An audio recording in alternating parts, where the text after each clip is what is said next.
What I'm going to talk about today is net zero in Texas, the role of transportation. And we sort of carved this piece out as a distinct piece of the story. Before I get much farther, I want to thank a few people, because I know I will run out of time. I will not do this right, so let me do it the right way. First of all, this research would not have happened without Aparajita. She owns this research. She's the person who's done all of it. Exactly. Let's give her a big hand. So, in addition, we've had 5 students, and I've highlighted 2 of them, Preston Satterfield and Sheetal Kumar, who have been really wonderful students to work with and really advance what we've done. Pradyumna Chandrama and Namira were also students that we worked with. I want to thank Connor and Dr. Radha for their continuous engagement in this conversation. So let's talk about why. What are we trying to do with net zero? So net zero in Texas, just to give you a snapshot of the challenge that we face, is the annual emissions for CO2. This is annual emissions in Texas for CO2 and the different categories. And I know this is cut off here. So the dark blue at the bottom is residential, commercial. This is the region that is associated with industry. The purple here is transportation, and the blue at the top is electric power. And what you can see is that the total CO2 emissions starting from 1970 to 2020 has grown by a factor of almost 2 over that period of time. And that mix has changed. So 1970, most of that was coming from industrial CO2 emissions. In 2019, that's become almost an even split between industry and transportation. And that is the crux of the story. And when you think about transportation, there are at least 5 different modalities that one has to think about. One is passenger vehicle, light-duty vehicles. The other is medium and heavy-duty freight vehicles, aviation, marine, and rail. And then the other, which is really off-road vehicles. And this tells you where the emissions challenge lies. 82% of all the emissions that are emitted in the state of Texas from transportation comes from vehicular traffic on the road. So we can sit here and talk about boutique solutions. I'm going to go and create sustainable aviation fuel. I can create diesel to hydrogen trains. I can talk about all of that. They are important, but doing that alone will not get us to net zero. And so that's really where our story starts, is really the addressing of the light-duty vehicles and medium-duty vehicles. And that's really where, how do we start to decarbonize those sectors? And really looking at this as being a different sort of pie than everything else. And why is this so much different than the work that we heard about in the morning, which was all about electric power, about carbon capture, utilization, and storage? Because this, and vehicular traffic in particular, when that exhaust comes out of your vehicle, it comes out about 10 to 20% concentration of CO2. And the moment it gets out of your tailpipe, it rapidly dilutes down to about 400 parts per million. And so the challenge is really that dispersed, dilute amount of CO2 that's present everywhere. And as you can see, it's a pretty significant part of what we do within the state. So let's really talk about why we think ZEVs, EVs are appropriate, and really the way to really think about Texas and going forward. In spite of everything in academia, think tanks, all of this apart, the real commercial world has really addressed this and has started to address this through electric vehicles. And in places like California, Japan, Korea, the idea of bringing in zero-emission vehicles. These are being deployed rapidly. And actually, the goals of where we want to get to are dramatically accelerating. You'll hear a lot more about this from Casey, from Evolve Houston. That story is really captured by the fact that 8% of all new car sales in the state of Texas this year are EVs. So think about this. EVs, which were just thought to be a boutique sort of place in the story of transportation, have grown pretty rapidly and reached about 8% of all new car sales. Turns out that there is going to be a rapid growth further over the coming years, coming 1, 2, 3 years, because serious efforts are being put together to address the shortage of models. So having more models of EVs out there, that's starting to happen, but really hitting the key issues. Affordability. Today, almost every EV that you go try to buy is only accessible to the top 5% of the population in the state. Changing that and changing that effectively is starting to happen. More models coming up. Second is the infrastructure gap. That's getting addressed, where charging stations and range anxiety are no longer the drivers for why people are reluctant to buy EVs. And the last one, this is the part that we don't see. Medium-duty and heavy-duty vehicles, there is an equipment gap that is going to start getting filled in pretty quickly over the next 6 to 7 years. So MDVs, HDVs, these are trucks, class 2 to class 8 trucks. This is the place where there is a huge opportunity. There is an equipment gap that is starting to move forward fairly rapidly. And so why have we seen some of this? Why is this affordability gap starting to get bridged? One of the key sort of stories behind this is really how the battery pack prices have come down. And this is data from 2013 to 2021. This is from Bloomberg. They've been looking at composite average of battery pack prices for the dollar per kilowatt hour basis. It turns out it's dropped by a factor of 5 over the last less than a decade. So about 684 in 2013 to about 132 in 2021. Just to tell you, this data is a little, I've cheated a little bit here just to give you a story that looks nice. It's monotonically coming down.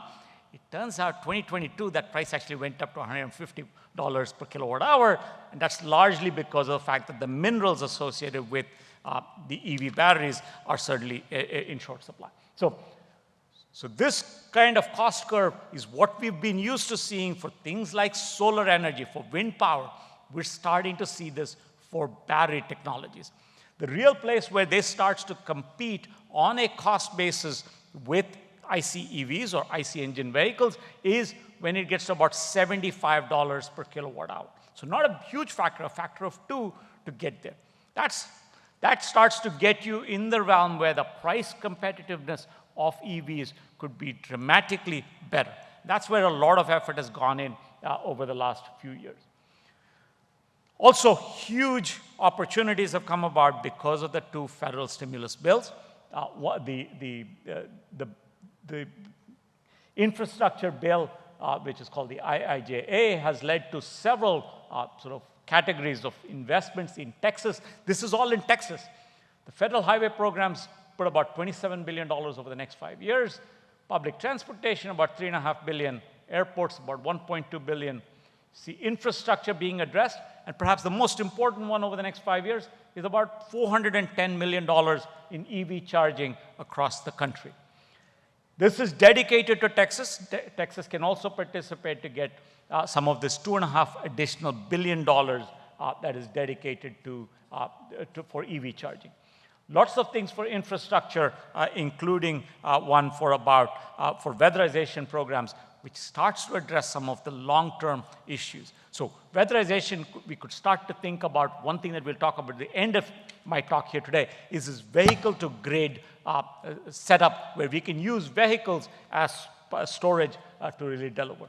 And that could be a huge part of that $3.5 billion in sort of starting to accelerate that process. The other one, which is the IRA, and this has already been talked about, this is the part that's going to become important for the MDVs and HDVs as we start to really think about what's going to drive it. $9.5 billion for clean hydrogen subsidies, including $7 billion for hydrogen hubs. That is something that already has been spoken about. I'm not going to really belabor the point that hydrogen, as we start to think about it as a transportation alternative for medium-duty, heavy-duty vehicles, could be really incentivized through these significant federal investments. So having set this sort of scope for where we're going, where the sort of the overall ecosystem is, I'm going to tell you what we did. How did we really think about this? And this is where the students and Aparajita and Thomas and Connor did an amazing job putting it together. I'm only going to tell you the story. They actually did the work. They're really the experts behind this. So this is, when you want to think about transportation, the entire value chain of it, you've got the whole range of vehicles to fuels. You've got impacts, both direct and indirect, environmental to workforce. And you've got these different modalities, if you will, of transportation that drive it. So this is a complex diagram that really you need to start understanding each one of these components to come back and say, what are the emissions impacts? What are the economic impacts? What are the job impacts? So the way we did this, and this is complex, I'm not going to walk you through this, but this is captured in the way we think about this issue. The first and foremost thing for all transportation is it scales with population. As the population of Texas goes from 30 million people to 50 million people over the next 30 years, transportation will grow. That's the first thing. Given the fact that trip length, trip distribution, et cetera, start to factor in, the modality of transportation starts to shift. For instance, there has been a huge shift in even light-duty vehicles in the state of Texas, going from sedans to light-duty trucks. That transformation has been representative of a huge energy suck, if you will, from the transportation side over the last decade or so. We anticipate to see that continue to grow as Texans love to have their light-duty vehicles, light-duty trucks. So this comes back to address issues such as land use, socioeconomic conditions, transportation systems, and ultimately comes back to vehicle miles traveled and the greenhouse gas emissions and economic impact associated with that. So the analysis method itself, and this is lots of words. I'm not going to walk you through all of these words except to tell you that we applied looked at population density, freight movement, used regression analysis based on the last 20 years of data available, a survival analysis that basically said, if I put a car on the road today, it's going to be on the road for the next 15 years. You deal with the consequences of the emissions for the next 15 years. Then it's going to potentially retire out unless we start to look at cash for clunkers. That could be something that you could look at, but it's going to take a massive amount of investment. Then this big part of this is really the life cycle analysis for emissions. This is the hard part. This is the complicated part. This is the part that traditionally is a black box approach. And lastly, we applied the scenario analysis that you looked at, that you saw with the grid conversation that really allowed us to come back and address it. We typically only worked on-road vehicles, light duty, medium duty, and then worked a little bit on the rail, aviation, marine, with taking rather blocks of sort of asking what might happen with those segments. So the life cycle analysis, again, this is a classic wells to wheels type of analysis. That's the first part of it. And then asking the question, as you go through operations, what happens to the life cycle analysis? We've created a life cycle analysis calculator for anybody interested in this. This is available on our website. This is on UH Energy's website. This is as simplified a calculator as you can find. And I want to really thank a person who's not been acknowledged up to now, and that's Dr. Jim Crump, formerly of Shell, and somebody who collaborated with us in creating this wonderful web-based tool that allows you to come in here, transparently change all of the variables that you want to look at, and come back and say, what is the greenhouse gas impact from light-duty vehicles? The results from this match the results from a very complicated analysis tool that the Argonne National Lab provides called the GREET model. But this one allows you to do it with a much more simplistic, transparent way to look at all of the variables. For people more interested in a lot of that information, it's already in a white paper that UH Energy has published. I strongly encourage you to take a look at that. We're also happy to answer questions for you on that topic. I want to sort of tell you what we found from that analysis, how this factors into everything that we work on here. And this really compares light-duty sedan vehicles here on the left-hand side, as you see it there. This is for sedans. This is for light-duty trucks. And the amounts here are the amounts of the tons of CO2 or CO2 equivalent per year that are emitted in a vehicle. And so what you find here is effectively this is the total that you would get from an EV is on a running basis about 2.5 tons per CO2 based on today's current electricity mix in Texas. I can go do this with Wyoming's electricity mix. I can go to Norway's electricity mix and come back and tell you what the carbon intensity is associated with these vehicles. This is for an IC engine vehicle today. Some of the other factors this is the total amount, and you can start to factor it into disposal, fuel cycle, tailpipe, delivery, manufacturing, and the minerals, what kind of GHG impacts were associated with the minerals production. What we find, and just to give you a quick idea, if I went from today's light-duty sedan vehicle to a light-duty truck, and remember one thing I told you, there's a big shift that's going on in Texas. More and more people want to go from sedans to trucks. If they went from an IC engine vehicle sedan and went and bought an EV truck, their annual carbon footprint is about the same based on today's electricity grid. Okay, so that's something I want you to remember because I think that's a pretty important answer. But if I do a like-for-like switch, one of the key things to remember is in a period of 18 months, the carbon intensity associated with an EV becomes less on a yearly basis compared to an IC engine vehicle. Whether you compare a like-for-like truck or a like-for-like sedan. That's a very important result because there is a front-loading of the amount of CO2 that gets put in during the manufacturing and production of lithium as well as the vehicle. That gets offset within 18 months of operation of light-duty vehicles. So just to tell you that we don't have all the answers, we've got lots of limitations. We don't think we've got anywhere close to perfection. We're probably good, not even great, very far from perfection. All of these different limitations with the LCA model need to be highlighted. I want to highlight one thing. We didn't look at biofuels.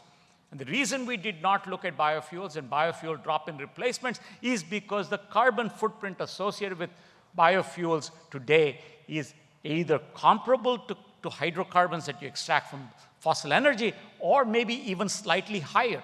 So we avoided getting into this controversial pit and said, we're going to drop that because it doesn't look that it's going to get very much better. But one of the things I want to sort of identify as a pain point with EVs is this issue of critical minerals. And this is looking at things such as lithium, copper, manganese, graphite, zinc, and rare earths. And an EV uses 6 times as much of these minerals compared to an IC engine vehicle. So this is something that does factor in as we start to think about the economics of the system.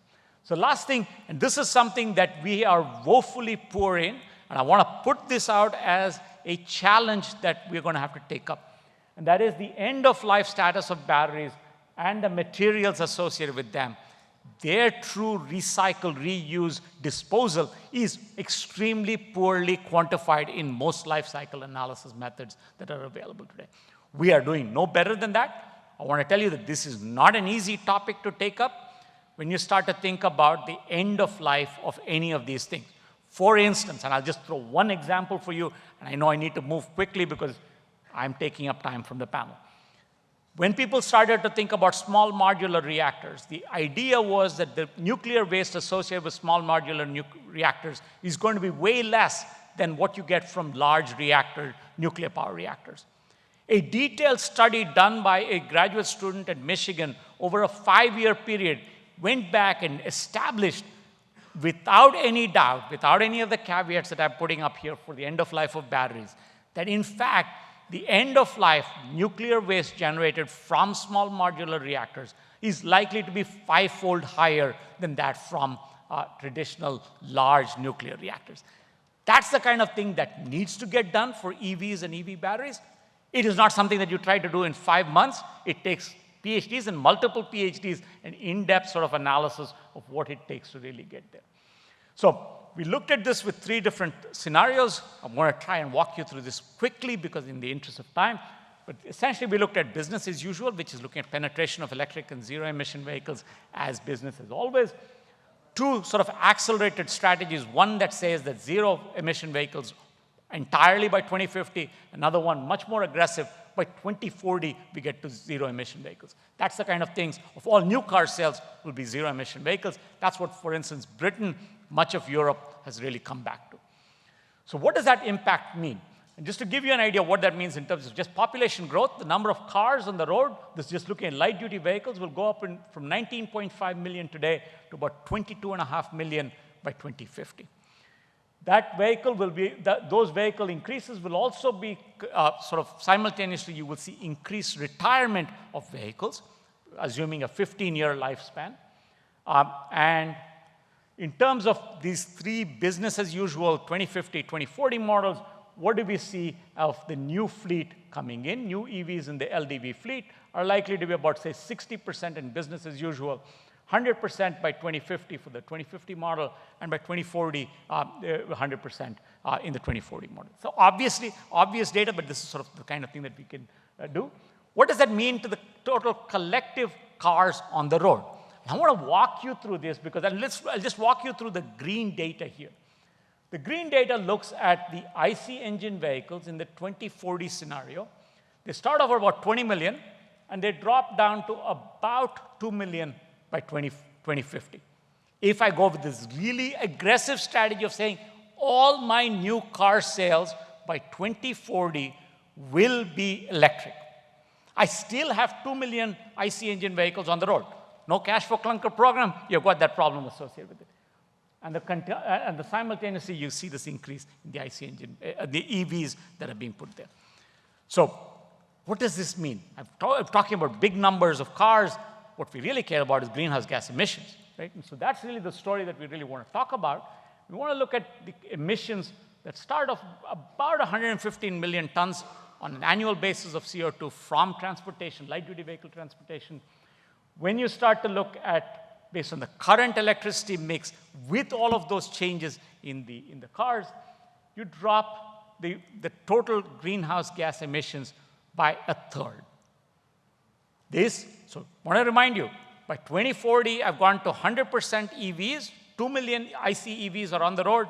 If my electric generation, if my electricity generation reflects what it is today, I will still be putting 80 million tons of CO2 into the environment thanks to transportation in Texas. Now, if I start to play a little bit with that electricity mix, and I start to ask the question, what happens if I start to move to a zero emissions electricity mix by 2035?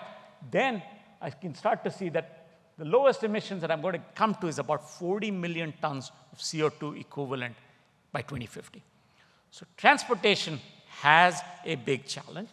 And the big challenge is that we will get to about 30% of, we only reduce by about 30% by 2050 with current electricity grid.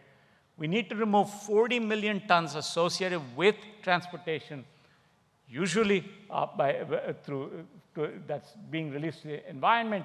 That's going to cost you somewhere between $5 billion and $25 billion on an annual basis for the removal of carbon dioxide, either through DACs or through point source capture.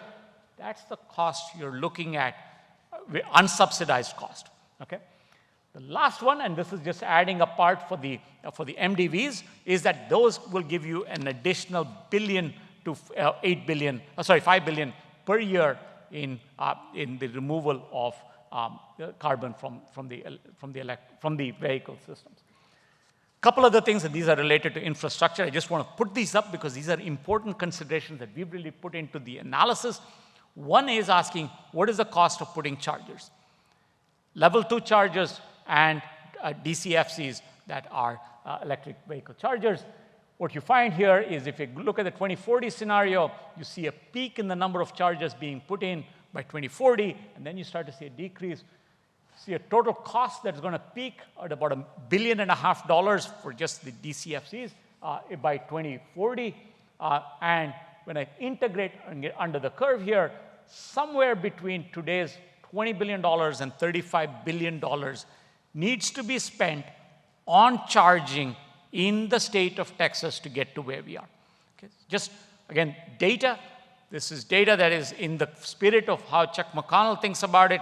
We're not trying to get to the second decimal place. We're just trying to get to the 80-20 answer, right? And so this is the kind of, we're talking about $20 to $35 billion in terms of just the charging infrastructure. In terms of gas station closures, and this is the thing that I want you to remember. Every time we take out an IC engine vehicle and you want to take those gas stations out, you're going to be taking out a whole lot of gas stations out of the pool in Texas. Texas has about 12,000 gas stations total. If we go with the 2040 model, by 2050, we're going to take out about 10,500 gas stations. You're going to recover a lot of land, but many of these things are contaminated sites. And when you start to account for the decommissioning cost, it's on the order of about $5 billion associated with the retirement of gas stations. I want to just remind you that these are the kinds of costs that are added. And there's a last aspect to this that I don't want us to forget. Unless we change something with the way we assign taxes for transportation, if we only tax the IC engine vehicles, or essentially have a gas tax that drives infrastructure, over the next 30 years, by the time we get to 2050, we would have lost on an annual basis, we would be down in fuel tax income for the state between $1.5 and $3.5 billion. Again, reminding you that this is a serious business. We're talking billions, right? And so we love the IIJA, IRA thing because there's a lot of money being put in, but these numbers in the context of Texas are staggering and requires really careful analysis as to how we put policies in place. So let me talk a little bit about critical minerals here, and I want to just highlight a couple things. These are detailed graphs. I don't want to bore you. The key message I want you to take from this is the total amount of lithium and cobalt that the EVs in the state of Texas will take up by 2050 exceeds global production of lithium and cobalt today. I want that to sink in for a minute, right? We're going to have to find ways, and this is just a reality check, right? What does it take to get these cars on the vehicle? I'm not questioning the idea of net zero being bad or good. This is what it takes, okay? The other big thing, and this is hidden somewhat in this, is the amount of copper that gets into the EV system. You start to see a 5-fold increase in the amount of copper that we use in between IC engine vehicles and the shift to EVs. When I drop the EVs, I get some benefit out of it because I lose some of the use of copper there, but the overall size tends to give you that it's about 6-fold higher in the amount of copper that we employ when we get to EVs. So key takeaways, I want to just cut to the chase here quickly. Road transportation, LDVs, MDVs, and HDVs are the most significant aspects. So let's not talk about boutique solutions. This is the 80-20 issue. We've got to deal with HDVs, LDVs, and MDVs. Second part is that even under the most aggressive conditions, you still are going to have to deal with 40 million tons of CO2 on an annual basis that is distributed and being pushed out into the environment. The decommissioning and charging infrastructure is likely to cost somewhere between $20 and $40 billion between now and 2050. Fuel tax revenue loss is significant. The lithium and cobalt is going to be a big issue in terms of what we can do with advancing EVs. The next sort of key highlights, and this is the part I did not get into, happy to give you a 120-page report that talks about all of this. That's getting finalized. We want your feedback, so please share your feedback and your thoughts. Rail, aviation, marine, which contribute over 12%. If we get to things like carbon neutral fuels, things like Christine Economides has been insistent that we think about, we can get there to reduce emissions there by 90 to 95%. There's a cost premium that's there. We need a technology leap. Infrastructure preservation and obsolescence makes the economic sense for that particular segment of the industry. The last point of this is really the jobs issue. The jobs issue comes back to saying, we are going to gain some jobs because of the EVs. They're going to be different jobs than the IC engine vehicles, but they roughly wash out between the two scenarios of losses of jobs from the traditional auto industry and the gains in jobs from the EVs. The big thing is the EV jobs require significant upskilling, reskilling, and potentially finding ways to get higher wages for those jobs. Currently, those jobs have lower wages than the traditional auto industry jobs. There are mechanisms to do it. They are more skilled jobs. That needs to get addressed. That really brings me to my last slide here, which is what must the state do to try and address this? I want to just highlight 4 different issues here. 5 different issues. One is we've got to find ways to decarbonize the electric grid. That is, we can talk about electrifying vehicles, transportation till the cows come home. Unless the electric grid gets decarbonized, we're wasting our time. We've got to find ways to address incentives for carbon neutral fuels. That can start to be a game changer for some of the things that we are talking about. We must address carbon dioxide removal. This is an uncomfortable subject for most of us. Most of us from the technical side sit there and say, 400 parts per million, I'm trying to take that out of the environment and put that back into put the genie back into the bottle. That's hard. It's energy inefficient. It's going to take a lot of cost. That reality said, there are potentially other solutions. One idea is about nature-based solutions. Nature-based solutions are inherently attractive to all of us. There are some realities here that I want to make sure everybody understands. The scale, as the IPCC puts it for nature-based solutions, is limited. It is not the panacea. Second, scale, the land, water, and energy nexus is real. We're going to have to deal with that if you start to think about nature-based solutions as part of that solution set. Lastly, the production pathways for critical minerals and end-of-life analysis. This is a huge research opportunity. I think UH Energy folks at UH are going to be working on this one. This is the kind of thing that gets us excited. And lastly, the policy mandates that could potentially look at vehicle-to-grid starts to make a dual purpose for much of that charging infrastructure, that it becomes a reliability factor for the grid. Not much discussed here, but that's something that I just want to put up there as an idea for all of you to think about. So with that, let me stop here and introduce our panel. I have gone way over, and my sincere apologies for that. So that's me. You don't need to see any more of me. But here is the moderator for the panel here. Dr. Sahin is an associate professor of supply chain management in the Bauer College of Business. She is a true expert in thinking about all of the issues that I have perfunctorily gone over here. She can tell you a lot more about it and much more eloquently than I can. So with that, Dr. Sahin. Thank you very much. Good afternoon, and welcome to one of the last 2 panels of the day. And after that excellent summary of the report, I hope we can live up to the expectations, but I rely on my colleagues here who are experts in their areas. Transportation is the source of major economic activity here in Texas, and as you have seen with the results of the report, we have a lot of opportunities along with challenges in terms of what we can do towards the net zero by 2050. One of the statistics, as you have seen, transportation's impact on greenhouse gas emissions in terms of sectors is number 2 in Texas, behind the industrial sector.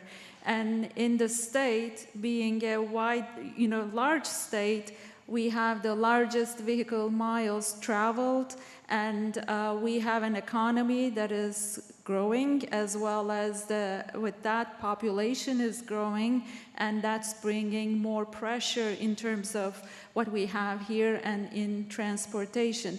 Again, I don't want to take too much time away from our panelists. I would like to start out by introducing our panelists today. First of all, to my left, we have Margaret Kidd. Margaret is my colleague in a different college. She is the Instructional Associate Professor of Supply Chain and Logistics Technology. Margaret, for those of you who know her, I call her my celebrity colleague. She serves on EIC, North and Central America Regional Advisory Board, and Houston Maritime Center Board of Trustees. She's frequently in the media, including BBC World News, Fox Morning News, Fox Sunday Night, NPR, Transport Topics, CNBC, and many more. And recently, she was featured on the cover of World's Leaders as one of the world's outstanding women in supply chain in 2022. She has a bachelor's and a master's degree in cross-cultural studies, and she has also completed doctoral credits in urban planning and environmental policy with a focus on port-city interface, sustainability, and economic development. Welcome, Margaret. And next, we have Casey Brown, who is the president and executive director of Evolve Houston, where he ensures that the mission is fulfilled through programs, strategic planning, and community outreach. Casey leads the Evolve team and directly works with professional, civic, and private organizations to successfully launch and operate multiple initiatives across commercialization and infrastructure, equity, and consumer awareness. Casey is a graduate of Colorado Mesa University and holds an MBA from Rice University. Welcome, Casey. And we have Trey Cramble, who is the director of the Environmental Affairs Department at Port of Houston. Trey was the lead environmental compliance coordinator prior to becoming the director. He is from Baton Rouge, Louisiana, and he holds a bachelor's degree in chemistry from Morehouse College, where he graduated magna cum laude. Trey began in this field with the Louisiana Department of Environmental Quality as an environmental scientist, and most recently as the environmental manager and training manager for Gulf Island Fabrication. He has extensive experience in planning, permitting, and inspections in the oil and gas industry, as well as the petrochemical industry. Welcome, Trey. Now, first question. After that excellent presentation on the results of the report, any reactions? Any reactions in terms of opportunities? Any reactions in terms of challenges in transportation, which is a very, very important sector for Texas, and given the ecosystem? Shall we start with Margaret? Let me jump in here. You know, I approach things from a fairly wide lens, coming from an urban planning background with a focus on port-city interface, and I'm all about freight. But I look at the demographics first of our region, the greater Houston region, and I'm going to give you a couple of data points. In 2010, we had 5.8 million residents and 2.7 million jobs. In 2040, we have 9.6 million residents and 4.2 million jobs. There's a doubling of vehicles and light-duty trucks by 2040. You know, we all complain about traffic in Houston. It's not going to improve if we stay business as usual. Interestingly enough, the vehicle miles traveled, while they increase at a little lower rate because of the urbanization, okay, that we're seeing in our state.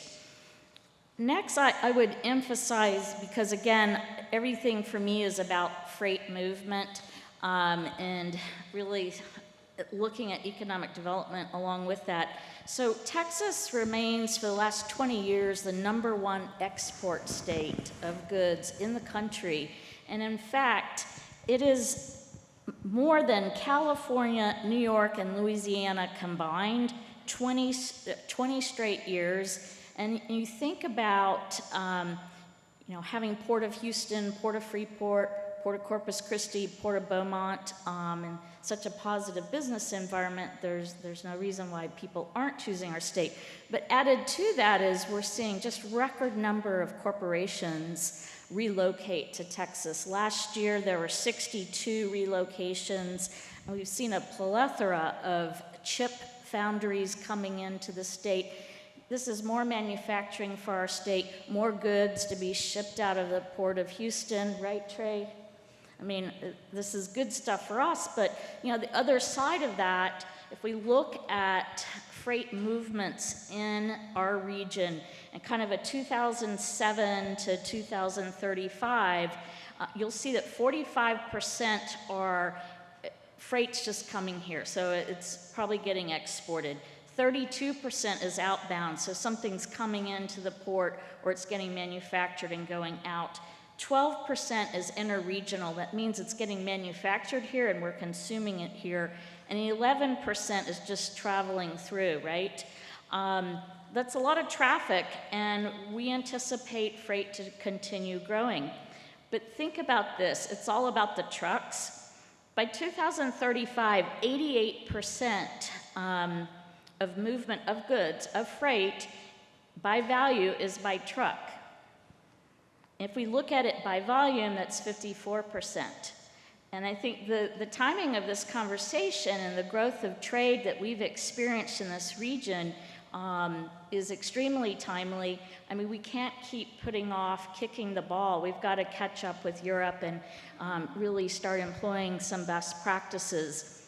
But I also like to keep in mind, you know, where does Houston stand in this kind of more global context?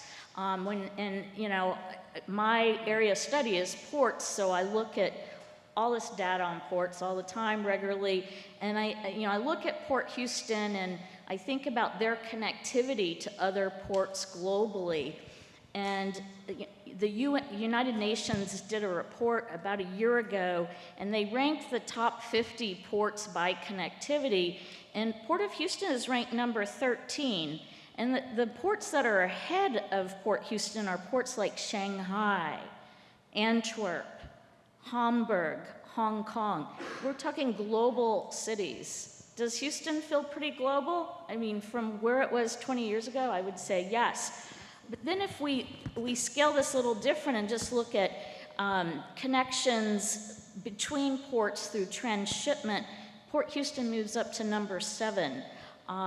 So trade is continuing to grow because of that connectivity. We're an entry point and an exit point for trade. The expansion of the Panama Canal in 2016 opened the gateways for more trade from Asia, which I'm sure Trey will probably share a few thoughts on. And then ongoing congestion and labor issues on the West Coast. Houston, other Gulf Coast ports, Southeast Atlantic, have been beneficiaries. And yes, some of that may go back, but it's been a big win for our region. You know, I'd like to think that academia and port authorities, because of our centrality in the whole concept of transport nodes, is we can drive conversations with a variety of stakeholders and really kind of shape policy or contribute to that.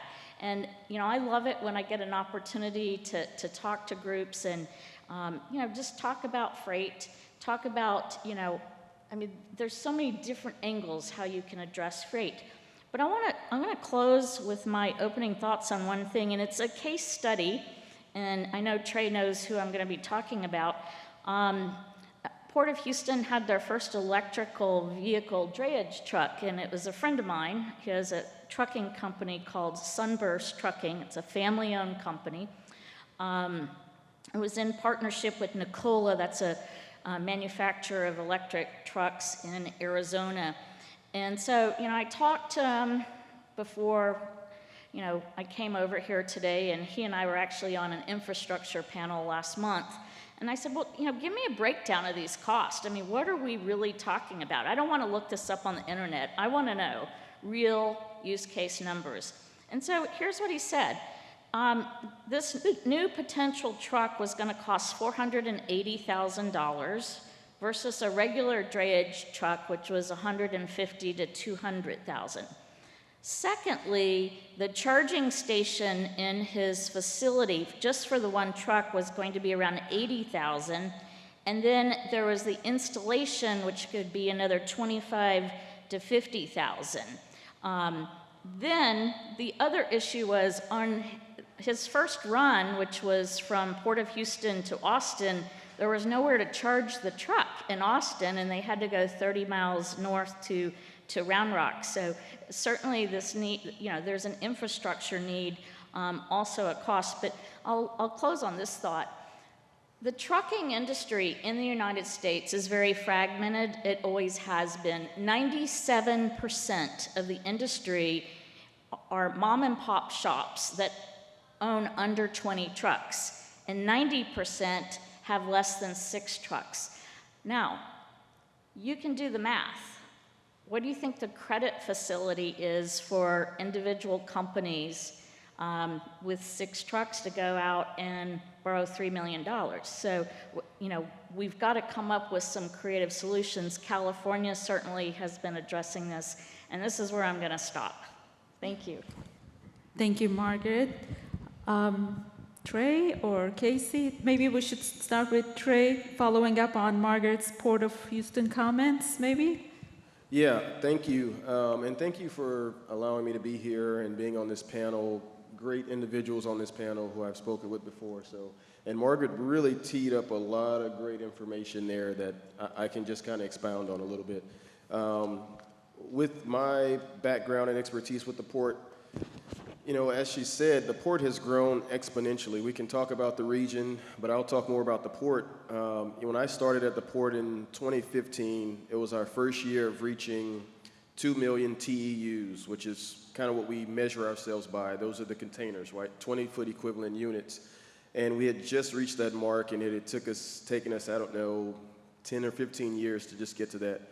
This year, we're probably going to reach 4 million. So over the past 6 or 7 years, we have doubled our capacity or doubled the growth at the port alone. And what that means is additional traffic, right? Additional trucks that are on the road. Right now, today, the port sees about 10,000 trucks a day in and out of our gates. That is a massive amount of traffic, a massive amount of trucks or drayage trucks that we're seeing on a day-to-day basis. And as Margaret alluded to, tackling that field, tackling that area of transportation is something that keeps me up at night, right? The port has its own sustainability goals of being net zero by 2050. A huge component of that is the drayage trucks that come in and out. It's also with the ships that come in and out of the ship channel. So how do we figure that out? Other states have started to kind of figure it out. California is a state that we try to emulate in a lot of different ways, and in some ways not. But the incentives that they have available there, and the previous panel talked about how government may have to step in and from a different policy kind of area, but I think that's what's helping California. There are different regulations there that cause them to meet certain goals, and then additional to that, they have certain incentives that ports and other entities have that help pay a lot of this cost that is helping them to try to reach some of their air quality goals. So that's something I think it would be very helpful here. As Margaret alluded to, convincing a mom and pop owner-operator that comes to the port, twice a day or so, hey, can you really turn in this old truck that you have? Yes, I know you can still run it for another 5 or 10 years, maybe with some duct tape or something on there, but you can still do it. But I want you to, we can give you 50% at most of this new vehicle, but you're still coming out of pocket way more than a new diesel. That is a huge hurdle, and that's just one hurdle, right? The additional charging stations in and out the area is something that we're trying to address. And at the port, we're trying to become leaders in this area. We put in a grant application recently to help address kind of the acceleration of this transition to where we could potentially put 4 charging stations along what we're calling the I-10 corridor, and to be able to buy 100 ZEV trucks to kind of saturate the market and bring it here. But it's a challenge, right? It's something that we're trying to deal with. It's something that we're trying to fix. But it is a challenge nonetheless. And then there's the long-term grid concerns. We saw everything that was kind of presented earlier. And CenterPoint is a part of this conversation. CenterPoint is very aware of what the daunting task is. I think that renewables will have to play a huge role in this. it's something that we all need to kind of look at from that standpoint, but it is achievable, and it's achievable by these types of conversations. It's achievable by these types of collaborations. It's achievable by all of us kind of putting together and putting our minds together, and industry putting their minds together, along with community support for us to kind of all figure out what can work here in Houston, here in Texas, here in the region, and here in, the United States and the world as well. So, and lastly, kind of one other thing is kind of the workforce implications. I look at it as an opportunity, right? We have opportunity to help the younger generation understand what new technologies will be there, what new skill sets will need to be there, and it's up to us to kind of figure that out now, so that, in 5 years or 10 years, when the port's seeing way more than one electric vehicle, my maintenance staff and everyone there is able to kind of take care of these vehicles, and it's, very seamless as others kind of come into the fold of the maritime workforce. So, as Margaret mentioned, we saw our first ZEV drayage truck a few months ago, and as my boss would say, the journey of 1,000 miles starts with a single truck. So hopefully we can start seeing more and more there, but we really have to figure that out and figure out how we can lead that charge here in Houston for sure. Thank you. And Casey? Yeah, so my takeaway from the data that was presented was, first and foremost, there was very rigorous detail there, and I think that that's very important. And I look at this from a business perspective, and I think there's a tremendous amount of business opportunity in front of us. And so to some sense, there's a bit of my view being a glass half full, but I think there's some exciting opportunity in front of us, and that's a big part of developing that strategy to take advantage of that opportunity, is having the appropriate level of rigor associated with the data, right? To help us ask the right questions and answer the right questions with our business solutions. At Evolve, a couple of things that stand out, workforce development and infrastructure. It's easy to kind of throw those terms around, but really, when you look at some of these curves, that's a serious topic to talk about. And I'll touch on that here in just a second. I guess there's a couple of these slides are rolling here with respect to Evolve Houston that I'll just give you a little bit of detail on. First and foremost, Evolve Houston was formed in 2019, and the brands that you see up there, those are our founding members. And so that group saw an opportunity and got together and put Evolve Houston together. I guess they're just rolling on us. Okay, here we go. We've got a few core programs. We like to raise awareness. We've got a commercialization infrastructure program in which we really do a lot of detailed work. The University of Houston is one of our founding members, and they play a big role in that program. And the data that you saw is a big piece of that, is having the discussions about commercializing, whether it's fleets or individuals, and the infrastructure that's associated with it. And finally, we have an equity program. I'll jump to this. You guys can jump forward one more. Go ahead and jump forward one more. We'll just talk about some of the data here. We've seen a lot of charts. This is actual data registrations in the greater Houston area that we track. I think there's a few things to take a look at here. Number one, that line runs its way up to 8% quite quickly. And you can see the volume of vehicles. So if you step back, these are EVs that have been registered in the greater Houston area. And I think what my view of the previous data was, and this, is it's exciting. It's an exciting opportunity. And I'll push us forward again. Does someone have a clicker? There we go. And so this is the percent of new car sales in the table in the top right that each of you are seeing. And you can see a pretty significant jump, right? And this curve that you see on the left, the data that was presented to us, that's a 2050 curve. So when we were looking at the data just prior to this, that information was the red curve. Okay, and one more. I'll just quickly round out with this. So like any good grad student, I put together a nice 2x2, but this is something that we look at Evolve. There's some near term and long term isn't 10 or 20 years. I'm gonna frame that as the next 5 years, and the short term. And we look at people and products. And so a couple important things in the near term is education and awareness. Things like this are really important to raising awareness and talking about the right issues and driving a little bit of attention to that. Accessibility of some of these products, they're tough to get a hold of in some cases, and that's something that we focus on, is ensuring that the greater Houston area has greater accessibility as we go forward. In the long term, and this is really what I pulled away from the data that was presented before, but really workforce development and infrastructure, and as human beings, procrastinating is really easy, and we can put this topic off for a week and we're going to be okay. We can probably put it off for another week. But if you continue to do that, and these are big, big discussions. That's a big word to say, infrastructure, and what that encompasses. But what's important is, as you look at the data, we're a little ahead of some of that 2050 curve. There's a lot of things that affect that. But step back and understand that it's not so much, we can argue a little bit about when it's happening, but it's happening. And in order for it to continue to happen, we're going to have to do a great job with workforce, in developing a workforce, and we're going to have to do a great job with infrastructure. And so those were some of my core takeaways, and I think venues like this and opportunities like this to raise awareness and educate are tremendous. So, thank you. Casey, I would like to follow up on the conversation. Are we still looking at autonomous vehicles as a solution? Autonomous vehicles, are we looking at them as a solution?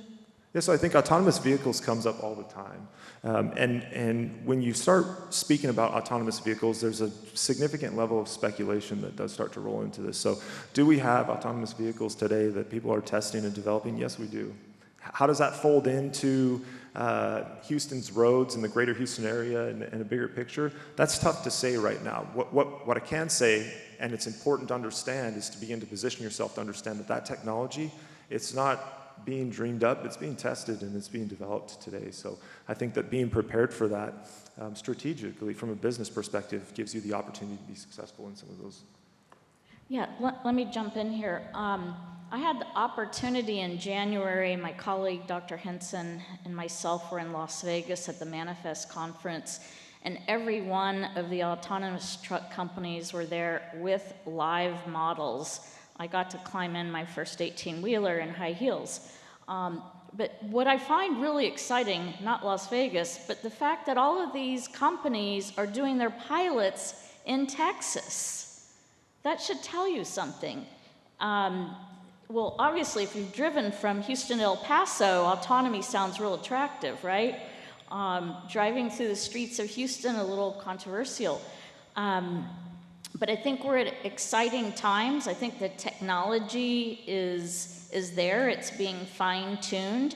The problem, I think, on a national scale is that not all states allow for autonomous vehicles. Our legislature was very proactive several years ago and set the stage just to allow these trials. California does not allow autonomous truck trials. They do allow taxis, right? But I think we're living in exciting times in an electric autonomous truck. Think about those truck drivers on the long haul. Now all they have to do is go to an office, an air-conditioned environment, and they can go home at night.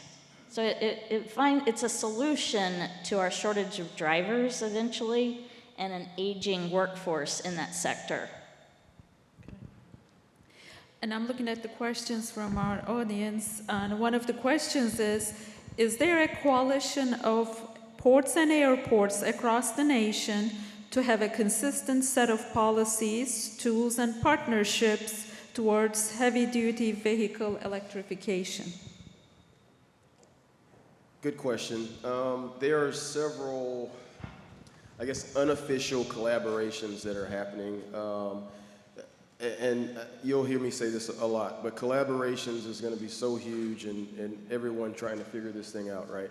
And, you know, as an official meeting of ports, you know, there's different organizations like the AAPA that has an environmental portion of that, subcommittee of that, where we kind of get together and kind of hash things out and get some really good, candid conversations about things that are working and things that aren't working. But you know, for me personally, in my position, you know, I can reach out to my counterpart at LA Long Beach or in New York, New Jersey, or Savannah, and they all have very, very interesting ways of doing things.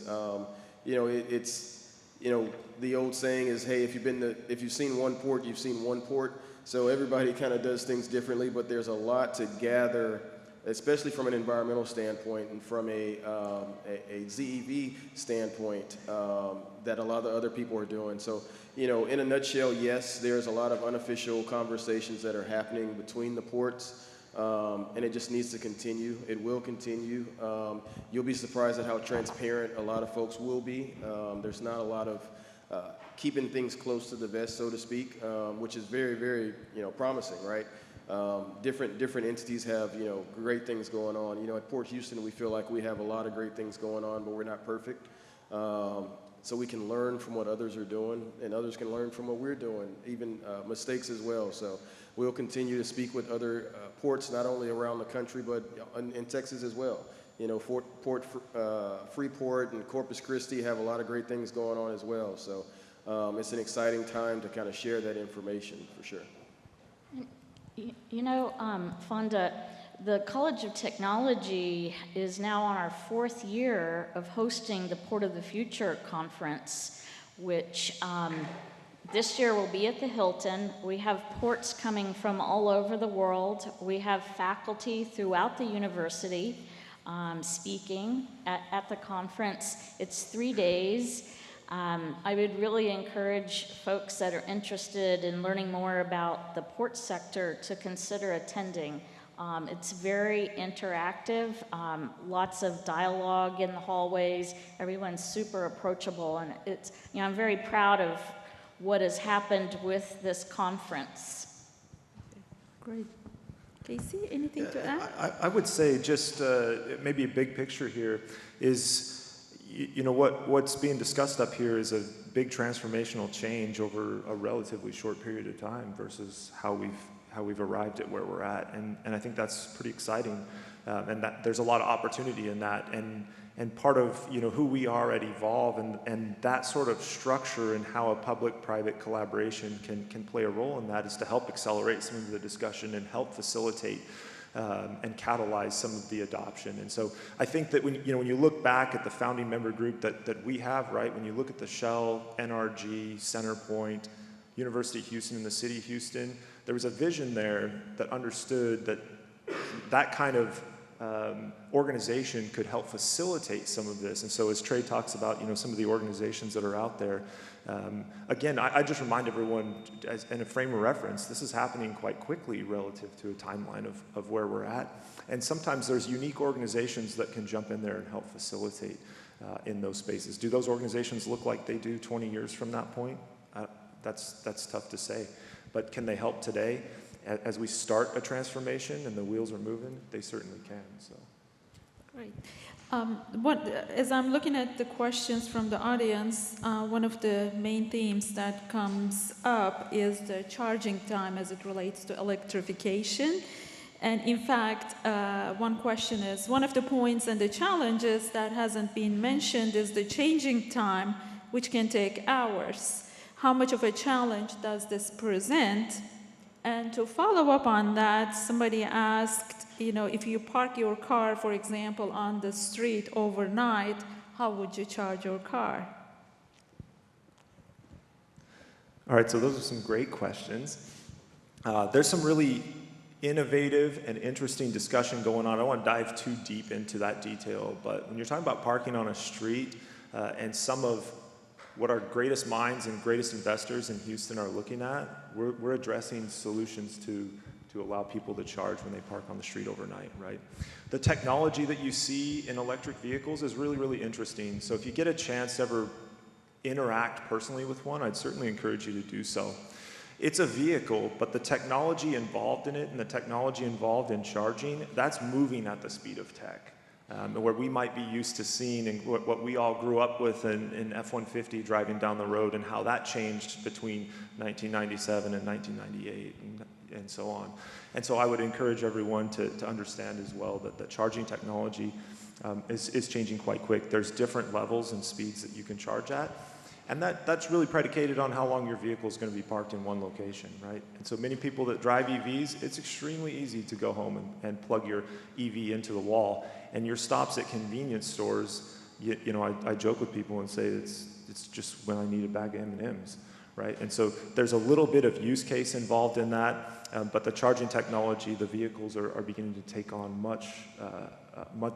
their full charge at a much faster rate. What about the battery replacement or switching, especially when it comes to tractors for long haul?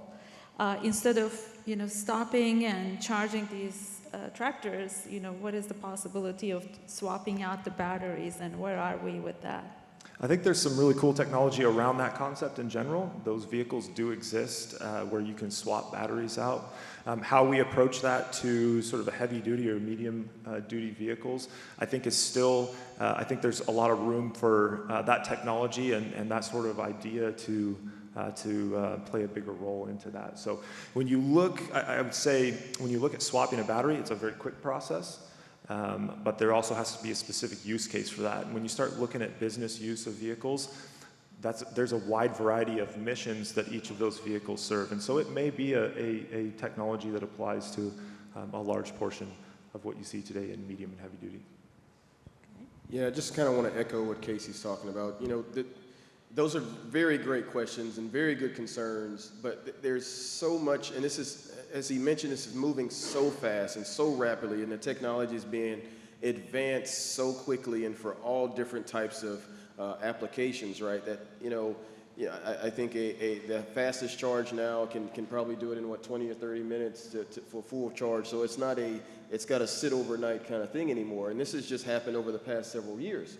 You know, and at the port, we've been approached by companies who are, you know, have looked at our operations, and we have, you know, inside of our terminals, yard tractors that kind of just go in the same route all day. And we've been approached by companies who can say, you know, we'll put something down on the ground as a kind of a conductor that'll just keep charging it over and over. So that technology is there.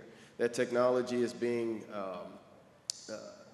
you know, thought of in other areas for, you know, highway driving. So it's getting there, and it's getting there at a very rapid pace. So, you know, those concerns and questions are very valid, but, you know, I'm very confident, as Casey is kind of mentioning, that it's going to get addressed, and all of these things will be there. I don't know if you all have been to California lately, but there's a charging station everywhere, right? There's charging stations at hotels and, you know, convenience stores. So Texas is slowly but surely getting there, you know, but it's something that's being addressed very rapidly, I think. Trey, does the Port of Houston have to experiment with hydrogen fuel vehicles given the reliance on foreign sources for these special battery metals? Great question. So we're just dabbling our feet in the hydrogen market, which is also a very, very, in Trey's opinion, important market for us to kind of get to the transition from fossil fuels. So there's a lot of smaller applications now that we're kind of piloting or looking to pilot in that area. It's some of our smaller equipment, forklifts and things like that, we can kind of start dabbling our feet in the hydrogen market, hydrogen fuel market. Shameless plug, but the port will be seeing a hydrogen fuel cell truck in a couple of weeks with a company called Hyzon. They're going to come and bring their hydrogen drayage truck. It's not yet ready for full development or full purchase, but they're developing that technology, and they want to show folks that it works. So the port's very interested in trying all of these technologies and piloting different things because we feel that all of these different technologies will play a part in our transition. So yes, the port is looking at those types of opportunities for sure. So I would like to ask our panelists, what are the biggest policy challenges and opportunities that we should look to the state of Texas to advance to drive net zero by 2050 in transportation? What would be your number one? Well, I think we need to look at best practices in Europe to start out with, and California, and knowing that Texas is a state where we believe in small government, but if we're going to meet the goals of net zero, we're going to need some subsidies to get there, A. And then B, I think we've got to see more both state and federal money into infrastructure, especially the port sector. I was excited to see the EPA just rolled out a new round of grants, which were you on the call this week? I'm on it on Tuesday. And we've got to see more, you know, this is our front line in the supply chain world is the ports, right? And we need infrastructure upgrades. And I'll pass it on to Casey.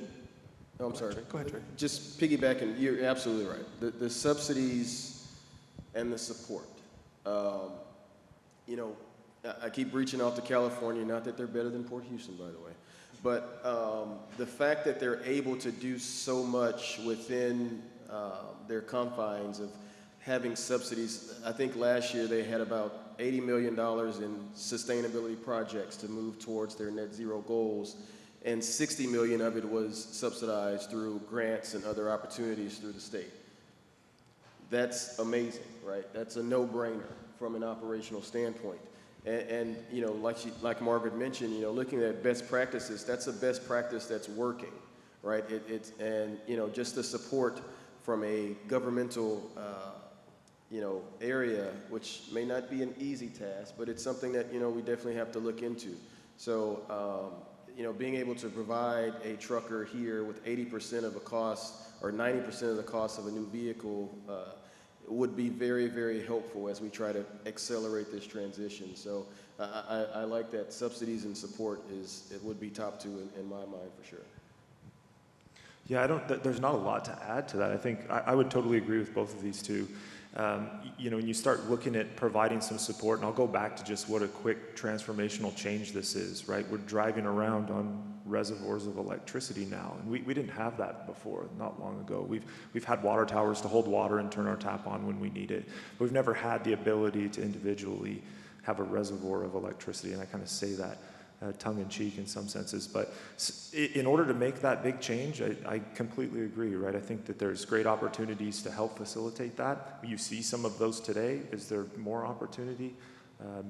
You know, the more that you help, the easier it is to adopt. That's pretty clear when you look at the data and you look at sort of this propensity to purchase an EV from a resident, and you look at how that folds into businesses as well. And new technology from a business perspective is sometimes tough to go out and get debt for. Because that might be considered riskier, and so you start pushing interest rates up, and there's other things that play into this that make it challenging for a business. But to incentivize that and provide incentives for those that make that change and become leaders and pioneers in that space, I think is a great thing. And you can see how that changes when you look at models as well. And just one more thing to add to that, you know, the infrastructure, right now we're at a time in our nation, or whatever period you want to say right now, where there's a lot of funding available for those infrastructure projects. And it's up to, you know, people like Port Houston and other industry to figure out how they can go out and get this funding for Texas, right? There's a lot of collaborations going on, you know, the Hydrogen Alliance, or work with EDF, or work with Evolve. A lot of these groups are getting together to figure out how we can get that money to Texas so that we can provide that infrastructure here. And now is really a great time as far as the federal dollars that are available. Is it enough? No, but it is something that we can't just shy away from because the opportunities are there. So we just want to make sure that Texas, we're all Texans, right? So we want to make sure that that money comes here as the energy capital, right? There's so many opportunities for us to do so much more and to lead in that transition.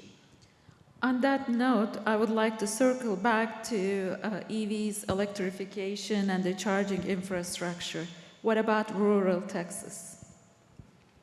How do we take care of the infrastructure, building the charging stations, for example, in rural Texas? So I think there's a few things that you're bringing to light. And number one, when you start to put this infrastructure in place, I think there's a couple things that'll lead to taking care of infrastructures in rural Texas. But I think first and foremost, you know, I think you need to be efficient and effective with the way you spend this money. So when we talk about some of the money and assistance that's out there, it's a big, big number.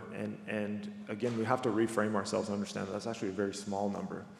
And part of what you experience today in an electric vehicle when you drive around, there are challenges. It's a part of adopting any technology. There's chargers out there that need attention, and there's some that work perfectly. And so I think that there's organizations out there today that see that need and see that challenge. They offer charging as a service. There's all kinds of different models out there to take care of the charging infrastructure that you'll see. Just like today with a gas station, there's gas stations out in the middle of the desert, and they're planning to put charging stations out in the middle of the desert as well. And those same challenges in taking care of those charging stations are what we address today with gas stations. There'll be a couple nuances, But I'd highlight that there's some great innovation and some great companies out there that are offering turnkey solutions. I don't think we're going to address this like a light switch where we're all going to have these charging stations at the same time. I think it's imperative that we look at population density, emissions in those big densities. And I mean, it's essentially a triangle: Dallas, Austin, San Antonio, Houston. We're a mega region, and I think that's got to be a priority. And I think even when we talk about this globally, we're not all doing energy transition at the same time. We're going at different speeds, and I think that's more of a pragmatic view. And you know, it's not going to be perfect, but you know, you do as best as you can and stretch those resources prudently. Prioritize, right? Yeah, just one more thing to add to that. I mean, what's really exciting is that a lot of the renewable energy assets are in those rural areas, right? So that helps kind of the grid resiliency question long term. The port has an asset in West Texas in a rural area, which is a solar farm to which we get our 100% renewable electricity from. So, and that's being built all throughout those areas. So I think that that kind of helps the long-term issue of will the power be available in these areas and so on and so forth. So I think it'll solve itself. I think, you know, a lot of things are being put in place for it all to kind of work out the way it's supposed to. So.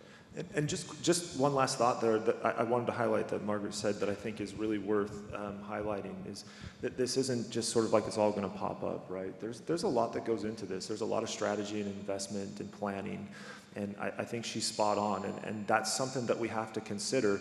And again, what we're talking about here is rather than sort of stumbling along, this is a big change in a short period of time, and in order to do that, and to Margaret's point, that there's going to have to be some strategy. You're going to have to consider some other cases. There's other countries that have a lot of charging infrastructure, and what did they do, and what are the lessons learned, and how does that apply to Texas, and how unique or different or similar are those different cases? So there's a lot that goes into that, and I just wanted to jump on there and say, yeah, these don't just pop up like a light switch. As we're coming to the end of our panel, one last question from our audience. How does the panel view the current recession playing out with the increasing costs, lower personal savings, global energy crunch, multiple wars affecting supply chain, and lack of U.S. battery materials as it relates to 2050 net zero? Maybe just a quick one from me. There's a ton of big forces out there that can change a lot of the speed that this is happening. It's happening, and how that adjusts from some of these external forces I think is really interesting. Texas uniquely, to have, kind of back to a real risk-free rate today is a really exciting, Margaret touched on it, great business environment. And so how does Texas perform in that space and in today's environment versus some of the places that may be more affected in our country? And I think that sort of thought makes it exciting to be here and to be having this discussion in Texas. So that's what I would highlight. I'll piggyback off of that. This country and this state have been very resilient in also being able to pivot in different situations, right? This is the, energy capital of the country, of the world, however you want to say it, but we've been able to pivot and to change the way we do things in a lot of different ways, facing the adversity that we faced before. And this is no different from, from other times where we faced adversity as a country and as a globe. And, I feel very confident in the collaborations, I'll keep saying that are happening and that will continue to happen as we figure all those things out. All those things are very big hurdles. There's no misunderstanding that, but I feel confident that, as we continue having these conversations within industry, within communities, within colleges, we can all kind of figure it out together. So I'm very glass half full, as Casey mentioned earlier, about our progress and how we'll get there. I would say our glass is running over. Texas, the whole world was challenged, our country was challenged. Texas had not only a collaborative approach, it was an agile. And so many good things happened. And I think we're on the pathway. And the fact that we're having this conversation here today at U of H the week before finals and there's people in the audience, I think is testament to that. Great comments, great thoughts.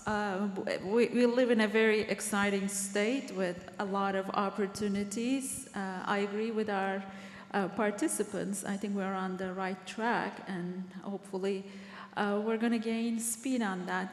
Well, thank you very much. We appreciate you participating, and thank you to everyone. We had a lot of questions we couldn't get to. Hopefully, maybe in a future panel, or you can catch our panelists after our panel. And thank you for hanging out with us this late in the afternoon. Dr. Sahin, thank you so much, and really appreciated you